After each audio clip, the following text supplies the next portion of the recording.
यीशु ख्रिस्टगी मिंगदा इकाय खुमनजरी ma'am हजिक सोरोक्तनी अखोई सोरोक्तनी फमजरीसे अदो अखोई सुनाई तुरेल से इसिंग चावरी मैम यंगजरके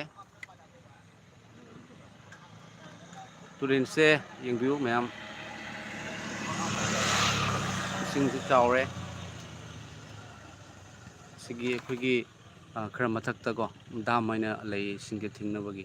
अदो थादुई एना हाय दुना इसिंग से चावरे अदो ngasi se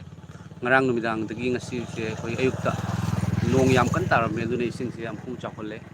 aduga ising gi chel se kalle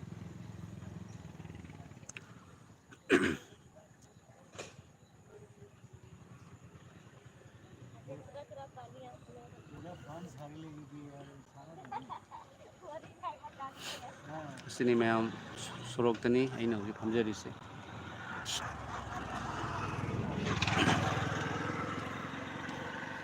live ngahaktang laksage haiduna mayam ga wari sanajage haiduna laksabani mayam holy bible dagi sugi wahay makang pathok sarake Romans chapter 1 gi verse 16 Romans chapter 1 gi verse 16 ase mayam da pathok sarake aina maramdi aina Kristagi afaba wapaugi maramda ikaiba lejade maramdi madu thajaba mi khudingna aran khubam phangnaba ishorgi pangalni amen aina maramdi aina Kristagi afaba wapaugi maramda ikaiba lejade maramdi madu thajaba mi khudingna aran khubam phangnaba ishorgi pangalni pathokraba ta masung tabi kraba chilna oiche chilima pabung sing mayam punamakpo pa Jesu Kristana sokpi boisanu kan bibo isanu fattabadagi manung matam chadana shena bathokado woleramba taragasu amen afaba wapau haibasi holy bible da afaba wapau sandu haiduna Jesu Kristana siduna phumduna hingalaba matungda mahakna haibiba afaba wapau se asukki matik pangal kanba amasung asukki matik taajaba matamda kanagumana asukki matik thawaida hakchangda pukningda sargagi ba pangal blessing na thanba adugumna afaba wapau ni afaba wapau Jisuna aikogidamakta loikhre haibado Jisuna aikoida aikogi iral punamak mahakna lawkhre haibagi amasung mana siduna phumduna hingatkhre thajaba mi khudingna aran khubam phangnaba salvation phangnaba ishorgi pangalni hai man pangal ko afaba wapau se aikoina honabudagi phangba natte mase ishorna mapuibungona aikoida pinabiraba gift aduni amen ma'am आई सोरोक्तनी फमजरी बसे अखोगी Tourane से जावे Tourane से इसिंग हिंगली ma'am तंग यंगजरके सिनी तुरेन से असिदानी का उरी बसे बार साइना कवी असे इसिंग चिंखटनबगिनी असिसु लापथोखरे मैम यामना इसिंग जावे तुरेन से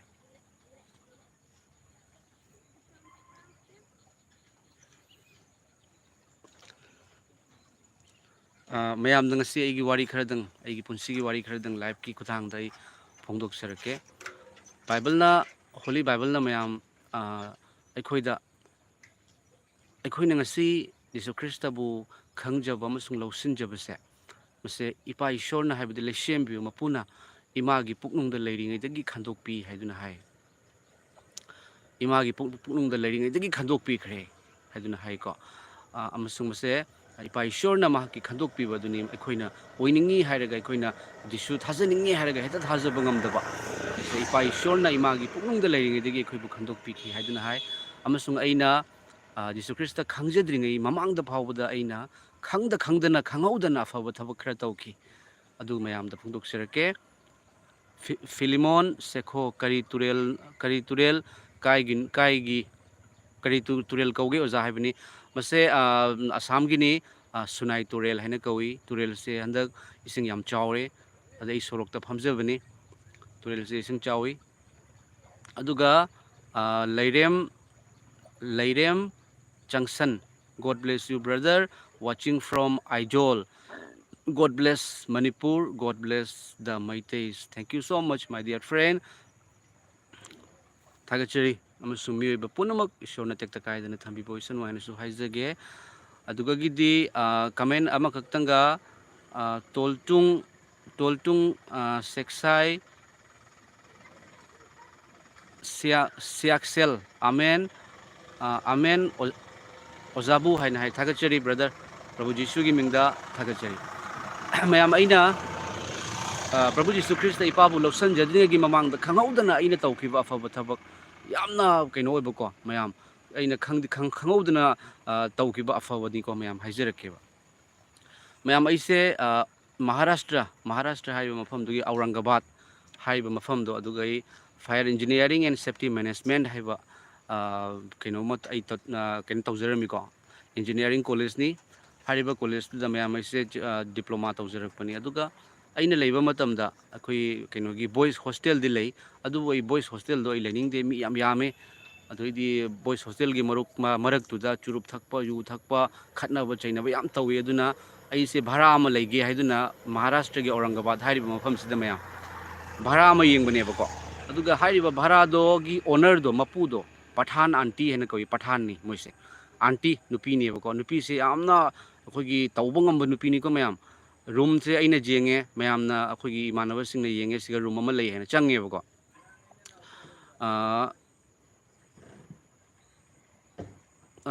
kamena makak lai mayam pathok sir ke Kisan Film Ozabu mapu ibungo na hena thaujan bisanu amen thagachari brother Kisan aduga ibomcha yendrembam amen hallelujah thagachari mayam husiki wari do aduga gidi husiki Pathan auntie do change basida mayam mase room se changdringai da room gi paisa advance piu haibako adu pire room gi paisa se pire mangon de leire adugi aina leibodo mayam second floor dani aina leibase aduga second floor gi aigi room gi manak sidiko nupi macha mayam ama leiba nupi macha haibadi koi college tambagi chahi 15 16 17 18 20 gi manung se nupi macha mayam lei mayam ko nupi macha haibadi angang nate ko laisabi haitai ado moi lei ko leibodu da ai jengude moi da hanasu yengude aduga gi ai dum lei ai thongadaba thakadaba ina chagadaba college kagadaba dum kai ko nongma mayam aina aigi room da akogi nungthil gi matam ni numit se ai kano kadre ai college kade aduga aina chak thong leibne ba mayam ko chak thonga ga ina alu se ngauraga leibne alu ngauraga leibisida adum yengkat kiba matam da mayam aigi khirki da moi nupi ahum khakna yenga lerameba nupi ahum khakna aisu moina yeng aina jengkat pada moina yeng lerambasida ai kari gi yengino ai khalle aduga nupi amana bhaiya ai kaure भैया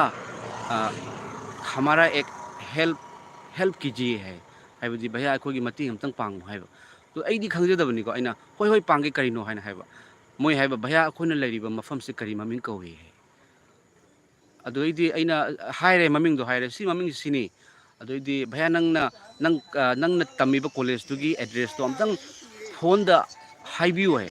अखोगी इबुंग सिंगनी हाइबियो है अदुदगी अइना तंग phone दा वारी सनो हाइना पीबनेबको अदुगी अइना एगी college की address से मोइदा हाइरे हाइरगा अइसिना Moina हाइरे को नंग हमतंग लाओ है आई कॉलेज दा नंग कॉलेज दु हमतंग लाओ अखोइ लाई है तो नुपी सिंगदुनासु अखोइगी इबुंग नि काइन हाइबसिदा अइना खंजबना बाइक का पुरगा लाइरा लंबी खंगद्र मारे काइन आइसु होय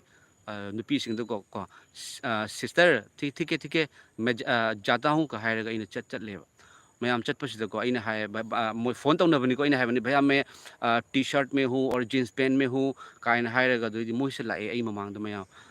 गाड़ी अचौबम पुलाई को असिगे मनुंग द मोय मी तरे निपान सिनी लागा ग्रक लाउ लेपिब अइसिगा तो मोयना हाय आप है क्या अइना हाँ हाय बैठो है गाड़ी द फमल लगा कायदे लेगे मफम दो ताओ है दोगी अइसु पूरेगा अइना हाइबनेबा अइदी चंगरोगे नोइना चंगागा पुरो अइ दुकान तगी पोचे लेगदब लई हायरगा अइदी दुकान द चलेको मैम मोय चंगरे मोयना चंगागा हुजिकी नुपी अहुम से मोय पूरे चखरे असिना लास्ट करी ओइरमी हाइबा मतमदा हाइबा नुपी सिंगदो अखोइगी बार डांसर ओइरमेबा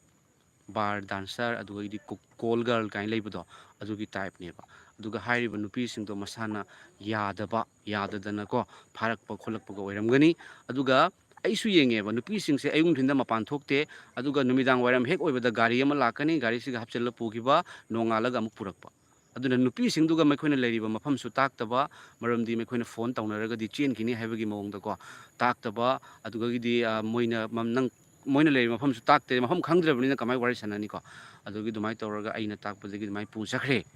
ꯅꯨꯄꯤꯁꯤꯡꯗꯣ ꯃꯌꯨꯝꯗ ꯍꯟꯈ꯭ꯔꯦꯕ ꯑꯗꯩ ꯅꯨꯄꯤꯁꯤꯡꯗꯨꯅ ꯃꯌꯥꯝ ꯍꯥꯏꯔꯝꯕ ꯌꯥꯅꯤ ꯅꯨꯄꯤ ꯑꯇꯩꯗ ꯑꯩꯒꯤ ꯃꯃꯤꯡꯁꯦ ꯍꯥꯏꯗꯣꯛꯄꯤꯒꯅꯨ ꯑꯩꯒꯤ ꯃꯃꯤꯡꯁꯦ ꯍꯥꯏꯗꯤ ꯌꯥꯝ ꯏꯅꯣꯁꯦꯟ ꯑꯣꯏꯕ ꯃꯌꯥꯝ ꯑꯩ ꯀꯔꯤꯁꯨ ꯈꯪꯖꯗꯕꯀꯣ ꯍꯥꯏꯗꯤ ꯏꯆꯟ ꯅꯨꯄꯤ ꯑꯗꯨꯃꯥꯏꯅꯒ ꯈꯜꯂꯨꯕꯅꯦꯕ ꯑꯗꯨꯒꯤ ꯃꯌꯥꯝ ꯅꯨꯃꯤꯗꯥꯡ ꯃꯇꯝꯁꯤꯒ ꯍꯧꯖꯤꯛꯀꯤ ꯄಠꯥꯟ ꯑꯟꯇꯤꯗꯣ ꯂꯥꯛꯑꯦ ꯅꯨꯄꯤ ꯑꯍꯨꯝꯗꯨ ꯂꯩꯇ꯭ꯔꯦ ꯈꯟꯕꯗꯒꯤ ꯄꯨꯂꯤꯁꯀꯁꯦ ꯂꯥꯛꯑꯦ ꯃꯌꯥꯝ ꯃꯍꯥꯔꯥꯁꯇ꯭ꯔꯒꯤꯅꯤꯀꯣ ꯀꯩꯅꯣ ꯏꯁꯇꯥꯔ ꯑꯅꯤ ꯀꯥꯕꯒꯁꯦ ꯂꯥꯛꯑꯒ ꯅꯨꯄꯤꯁꯤꯡꯗꯨꯒ ꯐꯨꯕꯅꯦꯕ ꯄಠꯥꯟ ꯑꯟꯇꯤꯁꯤꯅ ꯀꯅꯥꯅ ꯊꯥꯗꯣꯛꯏꯅꯣ ꯍꯥꯏꯌꯨ ꯀꯅꯥꯅ ꯃꯇꯦꯡ ꯄꯥꯡꯉꯤꯅꯣ ꯍꯥꯏꯌꯨ ꯍꯥꯏꯅ ꯑꯩꯁꯦ ꯀꯤꯕꯅ ꯂꯣꯏꯔꯦ ꯃꯌꯥꯝ ꯑꯩ ꯍꯦꯛ ꯍꯥꯏꯗꯣꯛꯈꯤꯕꯗ ꯇꯧꯕ ꯉꯝꯕ ꯃꯤ ꯉꯥꯛꯇꯅꯦꯕ ꯑꯩꯁꯦ ꯍꯥꯠꯇꯣꯛꯈꯤꯕ ꯌꯥꯏ ꯃꯥꯡꯍꯟꯈꯤꯕ ꯌꯥꯏꯕꯀꯣ ꯑꯗꯨꯕꯨ ꯅꯨꯄꯤꯁꯤꯡꯗꯨꯅ ꯑꯩꯒꯤ ꯃꯃꯤꯡꯁꯦ ꯑꯃꯠꯇ ꯍꯥꯏꯗꯕꯅꯦꯕ एकदम थारो मारो ओन फूबनी को मैं थारो मारो ओल्हल फूबनेब अदुबु अꯩꯒꯤ ꯃꯃꯤꯡ ꯍꯥꯏꯗꯣꯛꯇꯦ ꯑꯗꯨꯒꯤꯗꯤ ꯑꯩꯅ ꯏꯃꯥꯟꯅꯕ ꯑꯃꯗ ꯍꯥꯏꯕꯗ ꯃꯥꯅ ꯅꯪ ꯁꯤꯒ ꯂꯩꯔꯅꯨ ꯅꯨꯡꯉꯥꯏꯔꯔꯣꯏ ꯃꯣꯏꯅ ꯈꯪꯉꯒꯗꯤ ꯍꯥꯏꯅ ꯑꯗꯨꯒꯤ ꯑꯩ ꯔꯨꯝꯗꯣ ꯊꯥꯗꯣꯛꯑꯒ ꯂꯥꯛꯑꯦ ꯃꯌꯥꯝ ꯁꯨꯡꯈꯪ ꯈꯪꯅꯗꯕꯗ ꯍꯥꯏꯔꯤꯕ ꯅꯨꯄꯤ ꯑꯍꯨꯝꯒꯤ ꯄꯨꯟꯁꯤ ꯑꯩꯅ ꯀꯟꯕꯤꯈꯤ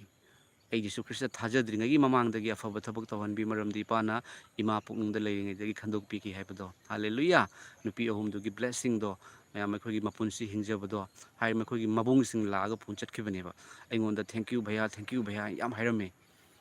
ꯑꯁꯤ ꯑꯐꯕ ꯊꯕꯛ ꯑꯃ ꯇꯧꯖꯈꯤ ꯃꯌꯥꯝ ꯄ꯭ꯔꯦꯖ ꯗ ꯂꯣꯔꯗ ꯄꯨꯝꯅꯃꯛ ꯑꯩꯒꯤ ꯄꯨꯝꯅꯃꯛꯁꯦ ꯏꯄꯥ ꯌꯤꯁꯨ ꯈ꯭ꯔꯤꯁꯇ ꯏꯄꯥꯅ ꯇꯧꯍꯟꯕꯤꯕꯅꯤ ꯃꯇꯦꯡ ꯄꯥꯡꯍꯟꯕꯤꯕꯅꯤ ꯑꯗꯨꯒꯤꯗꯤ ꯀꯃꯦꯟ ꯑꯃꯇꯪ ꯄꯥꯖꯔꯛꯀꯦ ꯄ꯭रिꯌꯪꯀꯥ ꯃꯣꯏꯔꯥꯡꯊꯦꯝ ꯃꯇꯝ ꯄꯨꯝꯅꯃꯛꯇ ꯏꯁꯣꯔꯅ ꯂꯣꯏꯅꯕꯤꯁꯅꯨ ꯑꯣꯖꯥꯕꯨꯁꯨ ꯑꯩꯈꯣꯏꯒꯤꯁꯨ ꯑꯣꯖꯥꯅ ꯄ꯭ꯔꯦꯌꯔ ꯇꯧꯕꯗ ꯌꯥꯎꯕꯤꯌꯨ ꯁꯣꯏꯗꯅ ꯌꯥꯎꯖꯒꯦ ꯁꯤꯁꯇꯔ ꯄ꯭रिꯌꯪꯀꯥ ꯑꯗꯨꯒꯤꯗꯤ ꯇꯥꯔꯤꯌꯦ ꯄꯥꯕꯨꯡ ꯍꯥꯏꯗꯨꯅ ꯍꯥꯏꯕꯤꯔꯛꯏ ꯊꯥꯒꯠꯆꯔꯤ ꯄ꯭ꯔꯚꯨ ꯖꯤꯁꯨꯒꯤ ꯃꯤꯡꯗ ꯔꯦꯅꯨꯀꯥ ꯂꯩꯃ ꯍꯜꯂꯦꯂꯨꯌꯥ ꯄ꯭ꯔꯦꯁ ꯗ ꯂꯣꯔꯗ ꯑꯃꯦꯟ ꯑꯃꯦꯟ ꯃꯌꯥꯝ ꯑꯗꯨꯒꯤ ꯊꯕꯛ ꯑꯃꯗꯨꯗꯤ ꯑꯗꯨꯒꯤ ꯊꯕꯛꯇꯣ ꯂꯩꯈ꯭ꯔꯦꯅꯀꯣ ꯃꯊꯪ ꯑꯃ ꯍꯥꯏꯖꯔꯛꯀꯦꯕ ꯃꯌꯥꯝ ꯕꯨꯕꯣꯟ ꯕꯥꯔꯨꯅꯤ ꯍꯥꯏꯕꯁꯦ ꯑꯩꯈꯣꯏꯒꯤ ꯁꯤꯗꯁꯨ ꯂꯩꯌꯦ ꯃꯅꯤꯄꯨꯔꯗꯁꯨ ꯂꯩ ꯍꯥꯏꯅ ꯇꯥꯖꯩ ꯑꯩꯈꯣꯏ ꯁꯤꯗꯁꯨ ꯂꯩ ꯑꯗꯨꯒꯤ ꯃꯌꯥꯝ ꯑꯩꯈꯣꯏꯁꯦ ꯕꯨꯕꯣꯟ ꯕꯥꯔꯨꯅꯤꯒꯤ ꯌꯥꯝ ꯃꯅꯥꯛꯇ ꯂꯩꯌꯦꯕꯀꯣ ꯃꯅꯥꯛꯇ ꯂꯩꯕꯅꯤꯅ ꯑꯩꯈꯣꯏꯁꯦ ꯌꯥꯝ ꯀꯥꯏ ꯑꯗꯨꯒ ꯑꯩꯈꯣꯏ ꯈꯨꯟꯒꯤ ꯃꯤꯁꯤꯅ ꯃꯔꯨꯑꯣꯏꯅ ꯂꯤꯠ ꯇꯧꯋꯦꯕ ꯕꯂꯝꯇꯤꯌꯥꯔ ꯂꯩꯕ ꯑꯗꯨ ꯇꯧꯕꯒꯁꯦ ꯐꯤꯂꯤꯃꯣꯟ ꯁꯥꯏꯀꯣ ꯍꯜꯂꯦꯂꯨꯌꯥ ꯑꯅꯤꯇꯥ ꯗꯦꯕꯤ ꯃꯥꯃꯣ ꯑꯩꯒꯤ ꯈꯅꯥꯎ ꯃꯥꯃꯣ ꯑꯩꯒꯤ ꯈꯅꯥꯎ ꯅꯥꯕ ꯐꯔꯦ ꯅꯍꯥꯟ ꯃꯥꯃꯣꯅ ꯄ꯭ꯔꯦꯌꯔ ꯇꯧꯕꯗꯩ ꯍꯥꯏ ꯍꯜꯂꯦꯂꯨꯌꯥ ꯑꯗꯨꯒꯤꯗꯤ ꯑꯦꯜ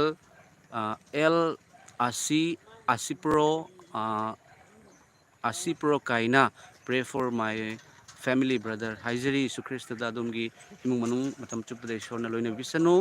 ꯑꯗꯨꯒꯤꯗꯤ ꯊꯦꯝꯕꯣꯏ ꯀꯩꯁꯥꯝ ꯏꯃꯥꯅꯨꯑꯦꯜ ꯍꯥꯏꯗꯨꯅ ꯍꯥꯏꯕꯤ ꯍꯜꯂꯦꯂꯨꯌꯥ ꯏꯃꯥꯅꯨꯑꯦꯜ ꯌꯤꯁꯨ ꯈ꯭ꯔꯤꯁꯇꯅꯤ ꯑꯗꯨꯒꯤ ꯃꯌꯥꯝ ꯑꯩꯒꯤ ꯋꯥꯔꯤꯁꯦ ꯑꯝꯇ ꯍꯥꯏꯗꯣꯛꯆꯔꯛꯀꯦꯕꯀꯣ ꯑꯩꯅ ꯌꯤꯁꯨ ꯈ꯭ꯔꯤꯁꯇ ꯈꯪꯗ꯭ꯔꯤꯉꯩꯗ ꯏꯄꯥꯅ ꯇꯧꯍꯟꯕ ꯏꯄꯥꯒꯤ ꯑꯉꯛꯄ ꯅꯨꯡꯁꯤꯕꯗꯨꯅꯤ ꯑꯗꯨꯒꯤꯗꯤ ꯃꯌꯥꯝ ꯍꯥꯏꯔꯤꯕ ꯕꯨꯕꯣꯟ ꯕꯥꯔꯨꯅꯤꯁꯤꯗ ꯑꯩꯈꯣꯏꯅ ꯃꯔꯨꯑꯣꯏꯅ ꯑꯩꯈꯣꯏ ꯈꯨꯟꯒꯤ ꯃꯤꯁꯤꯡꯁꯤꯅ ꯈꯔ ꯂꯤꯠ ꯑꯣꯏꯅ ꯄꯨꯏꯌꯦꯕꯀꯣ ꯑꯗꯨꯒꯤꯗꯤ ꯕꯨꯕꯣꯟ ꯕꯥꯔꯨꯅꯤꯁꯦ ꯃꯌꯥꯝ ꯑꯩꯈꯣꯏꯒꯤ ꯁꯤꯒꯩꯁꯨ ꯂꯥꯞꯄꯤꯕꯅꯤꯀꯣ ꯁꯤꯗꯒꯤ ꯑꯌꯨꯛꯇ ꯆꯠꯈ꯭ꯔꯒ ꯆꯤꯡ ꯀꯥꯗꯣꯏꯅꯤ ꯋꯥꯡꯈ꯭ꯔꯕ ꯆꯤꯡꯅꯤ ꯀꯥꯔꯒ ꯄꯨꯡ 2:30 3ꯒꯤꯗꯨꯒ ꯕꯣꯟ ꯃꯊꯛꯇ ꯌꯧꯗꯣꯏꯅꯦꯕ ꯆꯥꯅꯕ ꯈꯣꯠꯅꯕꯒꯁꯦ ꯄꯦꯛ ꯍꯥꯞꯄꯒ ꯄꯨꯔꯤꯅꯤ ꯄꯨꯕꯁꯤꯗ ꯃꯌꯥꯝ ꯑꯩꯈꯣꯏ ꯌꯧꯔꯦ ꯑꯗꯨꯒ ꯅꯨꯃꯤꯗꯥꯡ ꯋꯥꯏꯔꯝꯁꯤꯗ ꯃꯤꯑꯣꯏ ꯈꯔ ꯕꯂꯝꯇꯤꯌꯥꯔ ꯇꯥꯅꯤꯅ ꯍꯥꯏꯕꯀꯣ ꯕꯂꯝꯇꯤꯌꯥꯔ ꯂꯩꯕꯗꯣ ꯍꯥꯏꯕꯗꯨꯗ ꯃꯌꯥꯝ ꯑꯩꯁꯨ ꯂꯩꯒꯦ ꯍꯥꯏꯕꯗꯨꯗ ꯑꯩꯒ ꯏꯇꯥꯎ ꯍꯥꯏꯅ ꯀꯧꯅꯕ ꯅꯨꯄꯥ ꯑꯃ ꯃꯥꯁꯨ ꯕꯂꯝꯇꯤꯌꯥꯔ ꯑꯣꯏꯕꯅꯦ ꯑꯗꯨꯒ ꯑꯩꯅ ꯑꯩꯁꯨ ꯑꯣꯏꯒꯦ ꯍꯥꯏꯕꯗ ꯑꯣꯏꯌꯨ ꯍꯥꯏ ꯃꯌꯥꯝ ꯃꯇꯝꯗꯨꯗꯗꯤ ꯑꯩꯁꯦ ꯃꯌꯥꯝꯅ ꯈꯪꯅꯕ ꯍꯧꯔꯦꯕꯀꯣ ꯍꯥꯏꯕꯗꯤ ꯚꯤꯗꯤꯑꯣ ꯑꯦꯜꯕꯝꯒꯤ ꯍꯤꯔꯣꯒ ꯑꯣꯏꯅ ꯀꯨꯝꯃꯛꯄ ꯑꯣꯜ ꯑꯁꯥꯝ ꯗꯥꯟꯁ ꯀꯝꯄꯤꯇꯤꯁꯟꯗꯒ ꯐꯥꯔꯁ ꯄ꯭ꯔꯥꯏꯖ ꯐꯪꯉꯛꯄ ꯑꯗꯨꯅ ꯗꯥꯟꯁꯀꯤ ꯄ꯭ꯔꯣꯒ꯭ꯔꯥꯝ ꯀꯌꯥꯗ ꯏꯟꯚꯥꯏꯇꯦꯁꯟ ꯂꯥꯛꯏ ꯃꯩꯇꯩ ꯄꯥꯡꯒꯜ ꯏꯆꯤꯜ ꯏꯅꯥꯎꯁꯤꯡꯒꯤ ꯂꯨꯍꯣꯡꯕꯗ ꯗꯥꯟꯁ ꯇꯧꯅꯕꯒꯤꯗꯃꯛꯇ ꯑꯩꯈꯣꯏꯒꯤ ꯗꯥꯟꯁ ꯒ꯭ꯔꯨꯞ ꯃꯈꯣꯏꯅ ꯏꯟꯚꯥꯏꯠ ꯇꯧꯔꯛꯏ ꯑꯗꯨꯃꯥꯏꯅ ꯄꯩꯁꯥꯅ ꯅꯦꯛꯑꯒ ꯑꯩꯈꯣꯏꯁꯦ ꯇꯧꯕꯅꯦꯕꯀꯣ ꯑꯗꯨꯅ ꯃꯌꯥꯝꯅ ꯈꯪꯅꯕꯒꯤ ꯃꯔꯝꯅ ꯑꯩꯁꯦ ꯔꯨꯃꯥꯜ ꯑꯃꯒ ꯄꯨꯜꯂꯦ ꯃꯆꯤꯟꯁꯤꯒ ꯑꯗꯨꯒ ꯑꯩꯈꯣꯏꯒꯤ ꯕꯂꯝꯇꯤꯌꯥꯔꯗꯣ ꯅꯨꯃꯤꯗꯥꯡꯗ ꯇꯥꯕ ꯃꯇꯝꯁꯤꯗ ꯑꯩꯗꯤ ꯐꯥꯔꯁ ꯇꯥꯏꯝꯅꯤ ꯃꯌꯥꯝ ꯑꯩ ꯈꯪꯖꯗꯦ ꯑꯗꯨꯒ ꯃꯈꯣꯏꯅ ꯕꯂꯝꯇꯤꯌꯥꯔ ꯇꯥꯔꯤꯕ ꯃꯤꯁꯤꯡꯗꯨꯅ ꯑꯩꯈꯣꯏꯒꯤ ꯆꯤꯡꯒꯤ ꯃꯇꯥꯏ ꯀꯨꯅꯥꯁꯤꯒ ꯃꯈꯣꯏ ꯆꯪꯉꯦꯕꯀꯣ ꯃꯈꯣꯏꯅ ꯊꯤꯔꯤꯁꯦ ꯀꯄꯜ ꯊꯤꯕꯅꯦꯕ ꯅꯨꯄꯥ ꯅꯨꯄꯤ ꯎꯅꯕꯁꯦ ꯊꯤꯕꯅꯦꯕꯀꯣ ꯑꯗꯨꯒ ꯐꯥꯔꯦ ꯅꯨꯄꯥ ꯅꯨꯄꯤ ꯑꯅꯤꯈꯛ ꯑꯃꯝꯕꯗ ꯂꯩꯔꯝꯃꯤ ꯃꯈꯣꯏꯁꯦ ꯅꯨꯡꯁꯤꯅꯕ ꯃꯥꯜꯂꯤꯀꯣ ꯅꯨꯡꯁꯤꯅꯕꯅꯤ ꯑꯃꯝꯕꯗ ꯂꯩꯔꯝꯕꯁꯤꯒ ꯐꯥꯔꯦ ꯃꯌꯥꯝ ꯐꯥꯔꯒ ꯍꯧꯖꯤꯛꯀꯤ ꯕꯂꯝꯇꯤꯌꯥꯔꯁꯤꯡꯁꯤꯅ ꯃꯌꯥꯝ ꯀꯃꯥꯏꯅ ꯍꯥꯏꯔꯛꯀꯦ ꯍꯥꯏꯕꯨꯅꯦ ꯅꯨꯄꯥꯁꯦ ꯁꯣꯝꯗ ꯄꯨꯈ꯭ꯔꯣ ꯅꯨꯄꯤꯁꯤꯅ ꯁꯤꯒ ꯄꯨꯔꯣ ꯅꯨꯄꯤꯗꯣ ꯃꯣꯏꯅ ꯔꯦꯞ ꯇꯧꯔꯝꯃꯦꯕ ꯃꯌꯥꯝ ꯌꯦꯡꯉꯨꯀꯣ ꯃꯌꯥꯝ ꯑꯩꯅ ꯍꯥꯏꯖꯔꯤꯕꯁꯤ ꯏꯄꯥ ꯖꯤꯁꯨ ꯈ꯭ꯔꯤꯁꯇꯅ ꯈꯪꯒꯅꯤꯀꯣ ꯑꯗꯨꯒꯤ ꯑꯩꯅ ꯀꯟꯕꯤꯈꯤꯕꯒꯤ ꯋꯥꯔꯤꯅꯤ रेप मोइना नुपासे सोना पुथोक्रो नुपीसे पुथोक्रो का हाइबसिदा नुपीगी मखुट कसे दक दक आइना पाइनेरक्पसिगा नुपासिगा नुपीसिना कप्पनेबा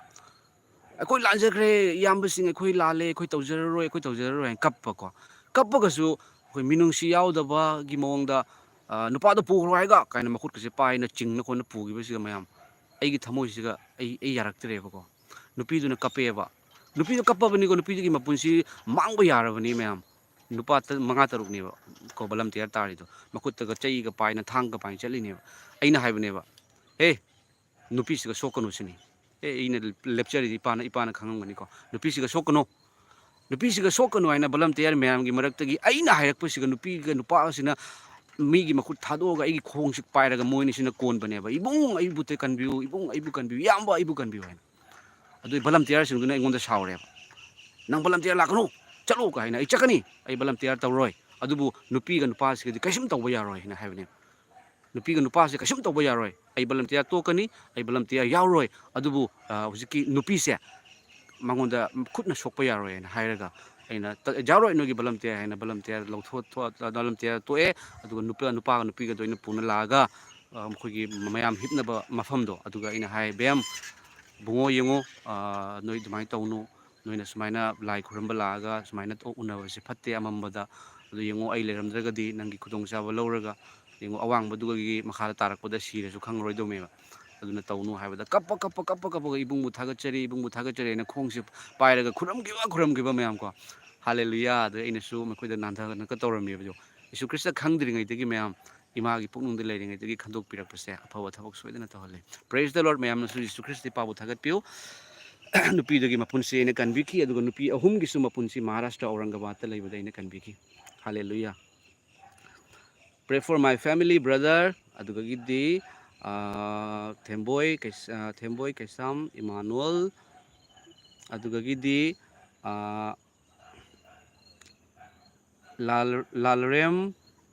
ꯂꯥꯜꯔꯦꯝ ꯆꯪꯁꯟ Jesus loves Manipur. Yes, amen. Jesus loves Manipur. ꯑꯗꯨꯒꯤꯗꯤ ꯔꯣꯅꯤꯕꯂꯥ ꯂꯩꯃ ꯑꯣꯖꯥ ꯊꯋꯥꯏꯗ ꯌꯥꯝꯅ ꯆꯥꯎꯈꯠꯅꯕ ꯀꯔꯤ ꯇꯧꯕ ꯃꯊꯧ ꯇꯥꯕꯒꯦ ꯊꯋꯥꯏꯗ ꯆꯥꯎꯈꯠꯅꯕꯒꯤꯗꯃꯛꯇ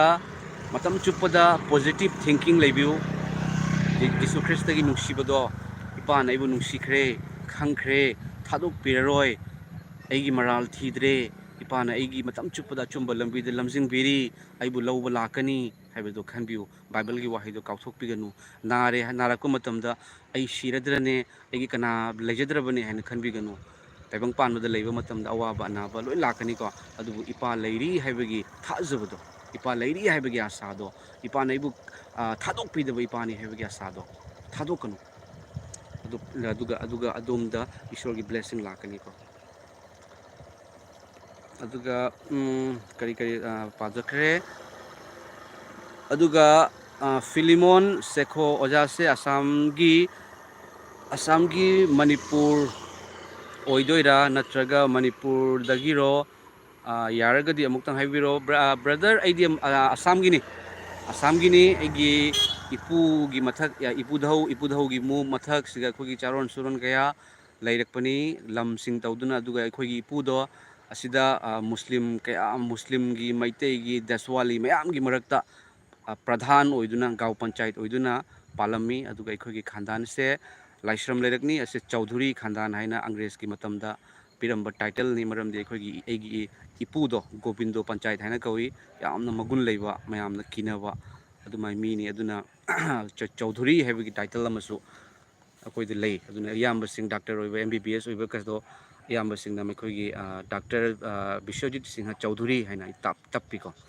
ꯑꯗꯨꯅ ꯃꯃꯥꯡꯉꯩꯒꯤ ꯃꯇꯝꯗꯒꯤꯅꯤ ꯂꯩꯕꯁꯦ ꯂꯧꯁꯤꯡ ꯇꯧꯅ ꯑꯩꯈꯣꯏ ꯁꯤꯒ ꯃꯌꯥꯝ ꯆꯥꯎꯅ ꯃꯌꯥꯝ ꯑꯩꯒꯤ ꯄꯄꯥ ꯍꯧꯖꯤꯛꯁꯨ ꯋꯥꯇꯔ ꯁꯄ꯭ꯂꯥꯏꯗ ꯁ꯭ꯀꯤꯝ 3ꯒꯤ ꯏꯟꯆꯥꯔꯖꯅꯤ ꯑꯩꯒꯤ ꯏꯅꯥꯎꯅꯨꯄꯥ ꯑꯃ ꯏꯟꯗꯤꯌꯥꯟ ꯑꯥꯔꯃꯤꯗ ꯂꯩ ꯑꯩꯒꯤ ꯏꯅꯥꯎꯅꯨꯄꯥ ꯑꯍꯨꯝꯁꯨꯕꯗꯨꯅ ꯃꯥꯔꯆꯦꯟ ꯅꯦꯚꯤꯗ ꯂꯩ ꯑꯩꯁꯨ ꯁꯦꯐꯇꯤ ꯑꯣꯐꯤꯁꯥꯔꯒꯤ ꯄꯣꯁꯇ ꯊꯕꯛ ꯇꯧꯔꯝꯕꯅꯤ ONGCꯗ ꯑꯗꯣ ꯂꯣꯛꯗꯥꯎꯟꯒꯤ ꯃꯅꯨꯡꯗꯒꯤ ꯑꯩ ꯆꯠꯇꯕꯅꯤ ꯃꯌꯥꯝ ꯑꯗꯣ ꯑꯩꯁꯨ ꯍꯧꯖꯤꯛ ꯋꯥꯇꯔ ꯁꯄ꯭ꯂꯥꯏꯒꯤ ꯊꯕꯛ ꯆꯪꯅꯕꯒꯤꯗꯃꯛꯇ ꯏꯄꯥꯅ ꯀꯟꯅ ꯅꯣꯝꯃꯤ ꯆꯦꯜꯂꯤ ꯍꯥꯏꯖꯕ ꯇꯥꯏ ꯃꯌꯥꯝꯅꯁꯨ ꯑꯩꯒꯤꯗꯃꯛꯇ ꯍꯥꯏꯖꯕꯤꯌꯨ ꯑꯩꯒꯤ ꯋꯥꯇꯔ ꯁꯄ꯭ꯂꯥꯏꯒꯤ ꯊꯕꯛꯁꯦ ꯑꯣꯜꯃꯣꯁꯠ ꯑꯣꯏꯕꯒꯤ ꯃꯑꯣꯡꯗ ꯂꯩꯔꯕꯅꯤ ꯑꯗꯨꯒ ꯀꯃꯦꯟꯁꯦ ꯑꯗꯨꯒ ꯁꯤꯃꯣꯟ Simon Salung Hallelujah haiduna haibiri Hallelujah. Aduga Philemon Seko Assamgi Maitei oibra natraga Manipur dagira hangjabani aina haijeribo Maitei ekhoi gi horokpham di Manipur dagini oza Maitei ekhoi gi horokpham se Manipur ni ko Manipur dagi ekhoi loi laeba awalan gi matamda tajaba matamda awalan gi matamda अखोई से मफम मफम कया दा थवाई हिंगनबगी दमक चेनखी हाइजुना हाय बांग्लादेश दा खरा अदुगा त्रिपुरा दा खरा मसी पृथ्वी की मफम कया दा मैतेइना तारिबसे अखोई पुनमक हौरकफम से अखोई मैतेइ दगिनी सॉरी मणिपुर दगी मैतेइनी बको अदुबु असम दा लेरकपसिदी मयाम मिरोल कया लेबगी मरमना अदुगा अखोई असम की मैतेइनी अदुगा नाउबी Mainam Ozabu Matam Punamakta Ishorna Loina Biba Oisanu Aigidamaksu prayer da Yaubio Ishorgi Aningba Kina Chachaba Chacha Naba Chachaba Machanupi Oinanaba Ohen Biba Yanaba Soidana Haizage Naubi Mainam Christian Adom Bumatam Chupa the Loina Bibo Isanu Chumbalambida Adom Bulamsing Bibo Isanu Aduga Faba Ipana pamsa bukuding mag adom dagi adom da ohen bi voice no ko mayam adom gi family tekta kai da na thambi voice no sini mayam ngasi sorok tani ina phamjari basi haubam langlen devi oza haiduna pray tobagi emoji thabi rei thagachari aduga bimol kangabam oza Bible yauradi Psalmgi 155 ki verse 48 pathuk piro o hai Bible di yawe brother pathuk sarake atang lerga pathuk sarake ko adum gido Psalmgi ise lairi kenogi 155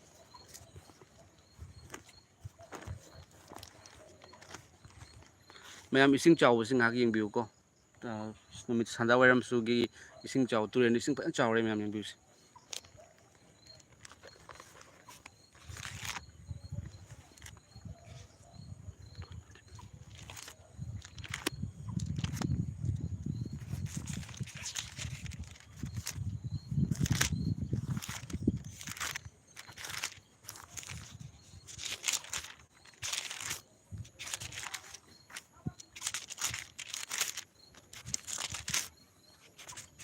ising chaw ro ni mayam ngasi nong chu gi badagi di amuk hena ising chaw re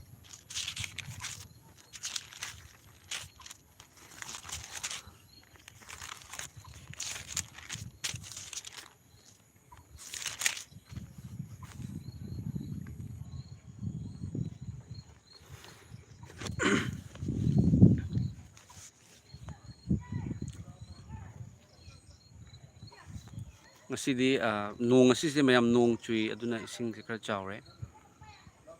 aduga kamen amadang pathuk sarake haubam langlen devi oza aigisu channel leibane subscribe tawbiro o hai haubam langlen devi adumgi channel gi maming haidok piramo adum kari matang da adumgi YouTube to karamba matang da sembano adumgi YouTube gi maming amasung karamba topic ta adumna sembage haibudusu haibiro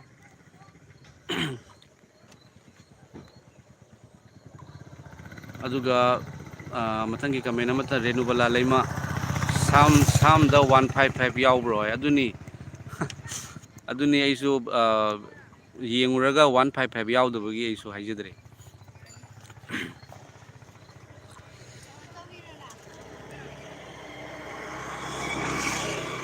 sini mayam aduna afaba wapau se afaba wapau dani mayam ikhoina hingba leiribase aduna polna postal polna aina Kristagi afaba wapau da ikaiba leijade habudo modo ataba mi khudingna aran khubam phangnaba ishorgi pangalni aduga haubam langlen devi haina adum leibani oza adum karamba topic ta YouTube ki video sembi bano tipak sila mayam sorry chalo mayam se chanu payama tuition dagi lakpani my friend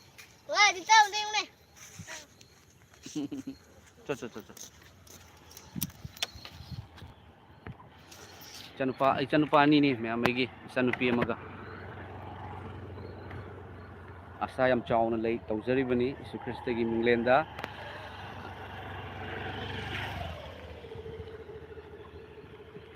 अदुगा अंगांगदा अखोगी इचासिंगदको ma'am बुजाइबा मतमदको mama मपासिंगना मचासु लोई फहनिंगबनी अदुबु बुजाइबा मतमदने अंगांगदो वारकपा मतमदनेको ma'am याम लुबा वाम हाइजरमगेबको वारकपिबा मतमदने अथि अथिबा वाही नंग ओइरोय नंगसे फत्तबा मचानी नंगसे ओक्तबा मचानी नंगसे अइना अदुमाइना थमोय नाहनबा अंगांगी थमोय नाहनबा नाहल्लगा वारकपिबदो तौबिगनु को वारकपिबा मतमदा अदुगा positive ओइबा वाही ngakta हाइबिउ मरमदि यंगबिउ उ अमखक थाबिउ उ हौबा मतमदको अदुगी उ दुगने नंगसे फत्तबा उनी नंगसे फत्तबा उनी निमि कुदिंगी हाइबदो उदो कंगे फॉर एग्जांपल से फत्ते फत्ते हाइबसे मादु फत्तबा दुम ओइबको अदुना अफा अफबा इचा अदुगा ख्वाइदगी फबसे जिसु ख्रिस्टगी वाही हाइरगा दुम बुजाइबिउ जिसु ख्रिस्टगी पुंसी वारिदो अदोमी अंगांसिंगदा हाइबिउबको जिसुना अखोइबु याम नुंसी माना लानबा तौखिदे मी खनबा यादे लमन खुंबा यादे हाइबगी नुंसीबा वाहिदो नाइ नाइ नाइ मैम फास्ट फूड की दुकान में फमी को दो कहीं हिंजांग लोगे लापने अदुगगी हेन लुइना मैम इशु इपा की थौगल सिदी सेगी हेन लुबा लेते Golden Kamei praise the Lord hallelujah amen amen brother Golden Kamei ओजाबु याम इकाई खुमनजै अदुगा अखोई यीशु ख्रिस्टबु थाजरबा मैते चिलनाउसिंग अदुगगिदी अतोपा नॉर्थ ईस्ट लेरिबा अखोई अमत्ता ओइदुना इपागी नुंसीबसे मयामदा अखोई उथोकमिनसिको ताकथोकमिनसि अदुगा लमगानबा करी लमदनो ओजा हाइदुना हाइबिरे ब्रदर से असमदनी असमगी सिलचर अदुगा कमेन अमसु पाथोकसगे लनसिन लुई कामई ngасina ahanbane नंगी चैनल अमदी लाइव थेंगनबा कई लमदैनो इंट्रो तौरको ना अंकल है हाइजरके ऐसे असम की सिलचर दगिनी अदो ईश्वर की थगल तौजबसे कुइरे यूट्यूब चैनल हांजरगा अदो ऐसु क्रिश्चियन यारमदब मिनी क्रिश्चियन यादबगी मरमना उनिंगदे हाइदुना अहिंगदा इमानबा मंगा तरुक अखोई यामबसिंग मानरगा यु ngaurगा अहिंगदा पास्टर फुरमबा मिनी कंपाउंड गेट काउखाइरगा अदुगी मतुंगदा आइगी हक्चांगदा यीशु ख्रिस्टना अइंगोंदा खंगौदना चै थाबिरकपा कोक ngaukhiba चटपा ngamdaba मिहुन याम कन चोंगबा खोंगसे लेबाकता थांगबसे खंगदबा इमादा आइगी नुपीदा कपमबा सिरनी हाइदुना अदुबु जिसुना मागी नुंसीबा अइंगोंदा उथोकपिरकपा मतमददी लैबा ngamjadabagi maramna aina ipagi thawgal tawjabani thagachari aduga mathanggi comment se haubam haibani ko haubam langlen devi short ki video aina thagat pane oja haiduna hai short video hoi hoi ai yengjage adumgi channel subscribe tawge soidana tawgani subscribe haubam langlen devi ado adom जिसु ख्रिस्टबु खंबीब्रा थाजबीब्रा लौसिंजबीब्रा हाइबदो अदम हाइबिउ अदुगा यारगदी अदम जिसु ख्रिस्टगी थौगलसु तौबिउ हाइदुना हाइगे हाइजनिंगी अतोपा अदमगी video लेरगसु को ईश्वरगी थौगल तौबिउ मरमदी यंगबिउ तेबंग पानबसिदा ते पुनम लोय अरेमबनी हाइदुना high लोय थादो अमा चटखिगनी अदुबु कइनोगी थबकसिदी यामनो अदुगा मथंगी comment से प्रियंका कइनो मोइरांगथेम ओजा नुमित खुदिंगी Bible की verse खरा अदुम थागत पिरक अदी नुंगाइदौनी थागतचरी प्रेज द लॉर्ड हाइन हाय थागतचरी सिस्टर ए यारगदी नुमित खुदिंगी लाइव लाखना बखोना जगे अदुगा बाइबल की ईश्वर की वाही पाथोकना बखोना जरके मयाम गा चिलिनाउ इचेल सिंग थाजखरबा खै मयाम पुंदुना पुनमिनबसे आई पामी अमसुंग आइगी यूट्यूब चैनल सिदा इपानसु ꯑꯩꯈꯣꯏꯒꯤ ꯌꯤꯁꯨ ꯈ꯭ꯔꯤꯁꯇꯕꯨ ꯈꯧꯔꯥꯡꯖꯕ मरु ओइना जिसु ख्रिस्टदबु यंगजबा चिल नावसिंग याम पीबी अदुना अइना मयामसु वारी सानजबसे अइंगोंदसु नुंगाइबा फाउजै अदुगा इपागिसु इपाना अइंगोंदा उहनबिबा नुंसिबसे अइ मयामदसु अइ शेयर तौजबनी अदुगा मयामगिदमक्तसु अइना लाइव थाजब खुदिंगी मयामगिदमक्तसु अइना प्रेयरगा लोइनना हाइजबगा लोइनना अइना लाइव थाजरिबनी थागतचरी प्रियंका मोइरांगथेम सॉरी पाखरे नाउबी नाउबी मैनाम ngarang do live thabro ngarang di matam phangkhidre thabak thabak chathok lure haiba hoi oza naubi mainam hoi brother sister di khangchadre adubu thai ai ngarang su live thajai ngarang live thajai adugi live tu aina dum upload tawbane yengbiu case baby oza ishorbu oza ईश्वरबु हाइनिंगाइ लेतना थागतचरी हाइबा बारेर थागतचरी ईश्वरबु हाइनिंगाइ लेतना थागतचरी ईश्वर थागतपद मतिक चाबा अखोगी कनबियु मपुनी RJ तखेलंबम music message अमा इबिरमे इसे मा delete तौग्रे अदुगा Sagol same Aruna lemma ओजा आइगी दमक्तसु prayer दा याउबियो आइगी मिटना येंगबा खुदिंग जिसु ख्रिस्टगी मिंगदा अफबता खंजबा ngamnaba asawbasu fajinba ngamnaba haiduna hai soiduna ai haijege aduga aina haijabadagi hena lubadi adomna thajabani adomna ipaga adomga mapa machagi mari leibiu haina ainasu haijabado mapa machagi mari leibiu adomgi awaba nungaiba hiram punamakta थागतचरी hallelujah हाइदुना हाइबिउ Yeshu Christ अदोमगी मनाक्ता मतम चुपद लई अखोय पुनमकी मनाक्ता लई मया आइगी मनाक्ता सो हजिक लई यीशु ख्रिस्ट को थाजबद लई रे चैत्रा ने तरागा निथोय चुपना ई तारब नुपीना फिसी खक्तंग पाइबद फनी हाइबा माना फकीबदो अदुनी यस मैन हाइबा ब्रो गी मिंग यारगदी हाइबिउ अदुगा कैलमदा लेबनो आइगी मिंग दयानंद कौजै दयानंद लाइश्रम आइगी मिंगसे अदुगा आइगी लेफमना असम की सिलचर थागतचरी बिमोल कंगाबम ओजा आइगी दो साम 115 की वर्स 488 हाइबने होय होय थागतचरी ब्रदर दिंजरके अदुगा कमेंट सिंग याम लाए अमतंग पाथोकसगे मम्मना हानकिनी अदुगा गिदी बिनासी के एस ओजा ईश्वर की वाहै ताबसे पुकनिंग याम नुंसी ईश्वरबु थादोक उरे ईश्वरदा अमुक हंजिनबा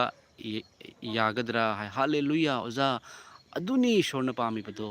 अदोमना ईश्वरबु थादो उरे को हौजिक लाकपसिनी अदोमदा हेन्ना हानादगी ब्लेसिंग फंगनी ओजा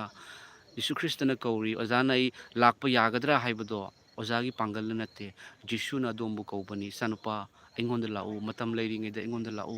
अइ अमुक वायनबगी लाकदौरे अइना नंगी Naral पुनमक अइना ngakthokpikrabani adom fattaba machanupa gi praman do khangi natra oja mama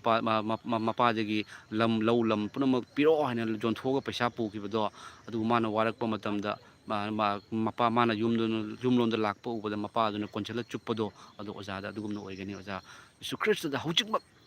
खुरुकुदा कुंदुना थागत Pippa थागत चरी अइना पा खंगुद्रे अमसुंग अइना खरनी पा अइ लानख्रे अदुबु इपा ने नुंसिबिबगी दमक थागत चरी मसिदगी दि इपा गे थौबा अचौबा थगोलोय मतम चुपदा थागत चबा इपा ग लोइना दुना लेबा इपा गी मचा ओइजगे हैदुना थागत पियोजा यीशु ख्रिस्टना दोंबु कौरी लाकपियोजा हाउबम लांगलेन देवी थाजै ओजा हैदुना हाबिरै रोनीबला लेमा साम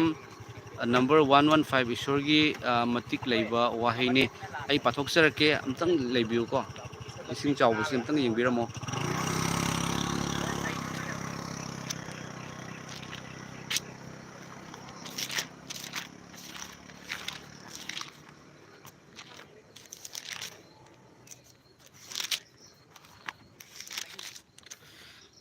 सोरोक से यंगबियो मैम कोई अंतरापुर की सोरोक ने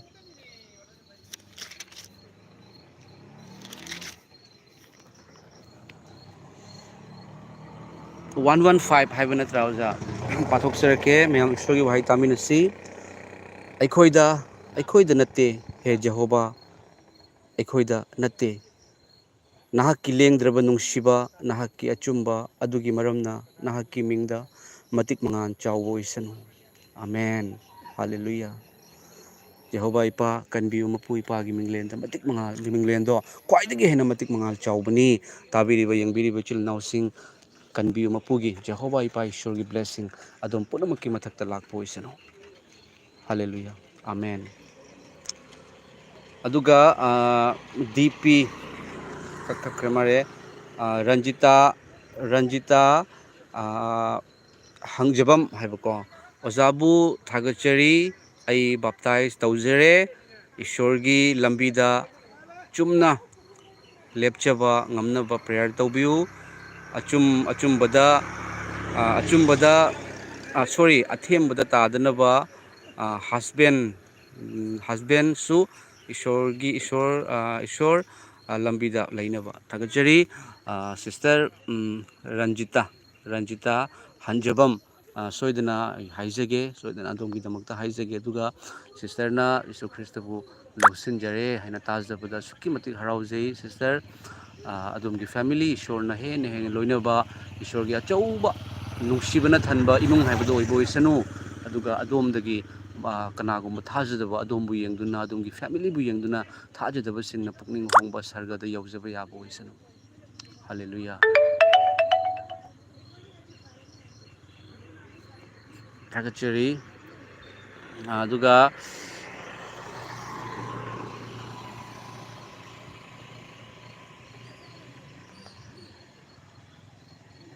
ꯑꯗꯨꯒ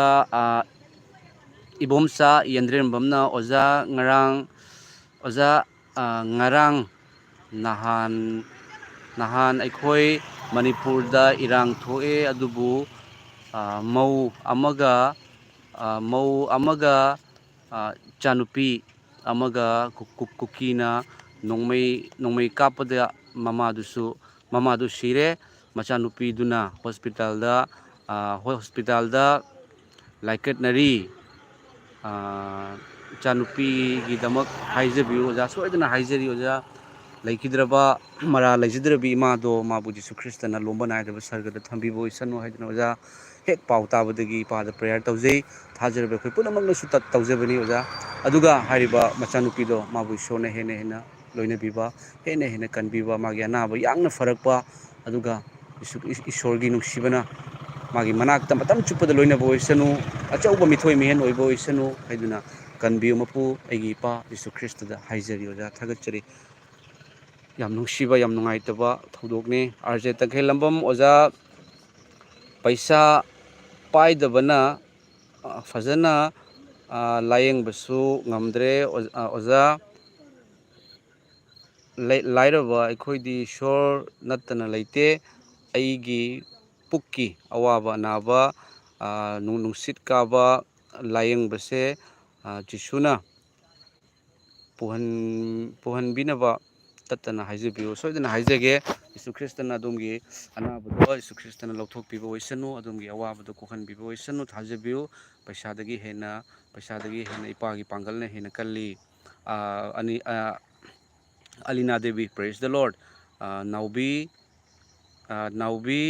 ꯃꯩꯅꯥꯝ ꯁꯤꯁꯇꯔꯅꯦ ꯍꯥꯏꯗꯨꯅ ꯍꯥꯏꯕꯤꯔꯦ. ꯊꯥꯒꯠꯆꯔꯤ ꯁꯤꯁꯇꯔ. ꯌꯤꯁꯨ ꯈ꯭ꯔꯤꯁꯇꯒꯤ ꯃꯤꯡꯗ ꯑꯗꯣꯝꯕꯨ ꯅꯨꯡꯁꯤꯕ, ꯏꯀꯥꯏ ꯈꯨꯝꯅꯕ